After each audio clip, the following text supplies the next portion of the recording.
Shalom saudara, RHK hari Sabtu, tanggal 23 Juli 2022. Pembacaan Alkitab terdapat di dalam Ibrani 12 ayat 29.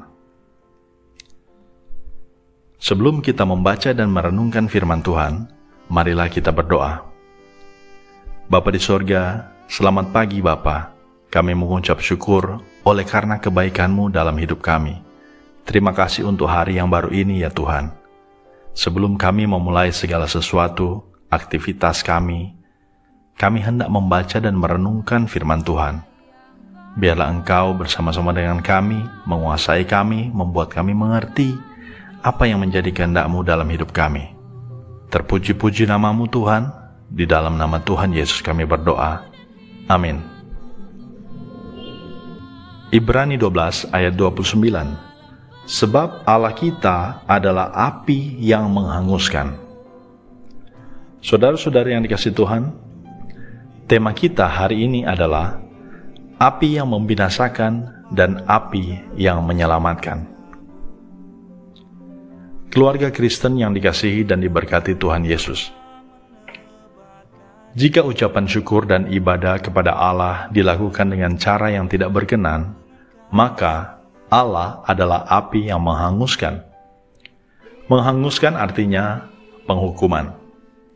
Memang secara substansif, api adalah panas yang dapat membakar, menghanguskan, dan memancarkan cahaya, menerangi, juga menghangatkan, dan lain sebagainya. Jadi, api memiliki dua makna. Allah sebagai api yang menghanguskan dapat berarti positif dan juga negatif.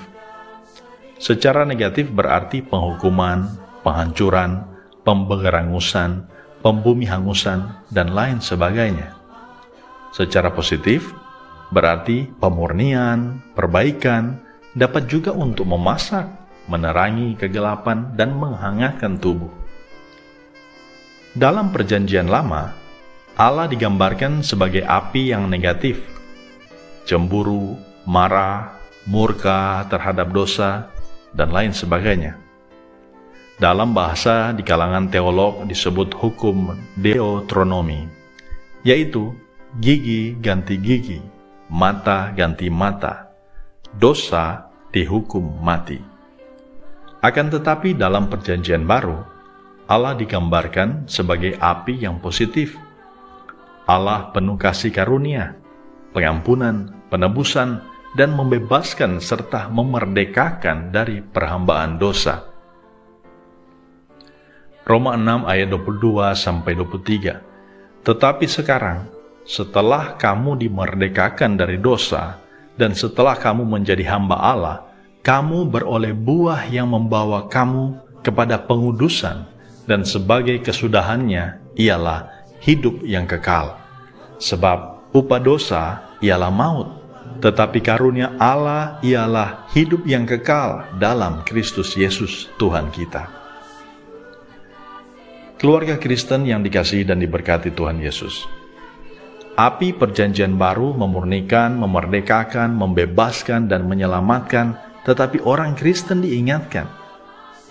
Saudara-saudara, memang kamu telah dipanggil untuk merdeka, tetapi janganlah kamu mempergunakan kemerdekaan itu sebagai kesempatan untuk kehidupan dalam dosa, melainkan layanilah seorang akan yang lain oleh kasih. Galatia 5 ayat 13. Kendati api Perjanjian Baru adalah kasih karunia yang menebus dosa manusia, namun bukan berarti kita dapat mempergunakannya untuk melakukan apa saja sebebas-bebasnya dan terbebas dari ancaman penghakiman dan penghukuman. Saudara-saudara yang dikasihi Tuhan, Tuhan Yesus berkata, "Bukan setiap orang yang berseru kepadaku, Tuhan, Tuhan, akan masuk ke dalam kerajaan sorga, melainkan dia yang melakukan kehendak Bapa-Ku yang di sorga." Matius 7 ayat 21.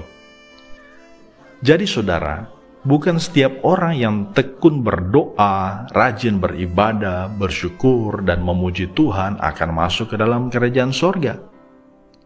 Tentu saja berdoa, beribadah, bersyukur, memuji Tuhan itu adalah hal-hal yang baik.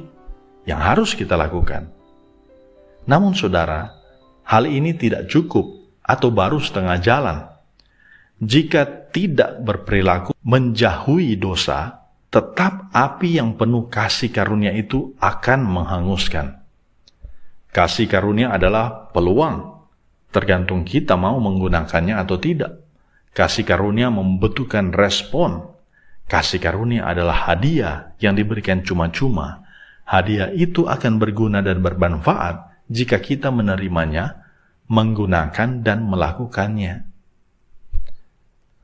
Saudara-saudara yang dikasihi Tuhan, Allah adalah api yang menghanguskan segala dosa dan ketidakmurnian. Oleh karena itu, kita harus hidup dalam kesucian dan ketulusan bagi Dia. Waktu ini adalah era kasih karunia yang meminta manusia, saudara dan saya, untuk bertobat dan hidup berjalan di jalannya.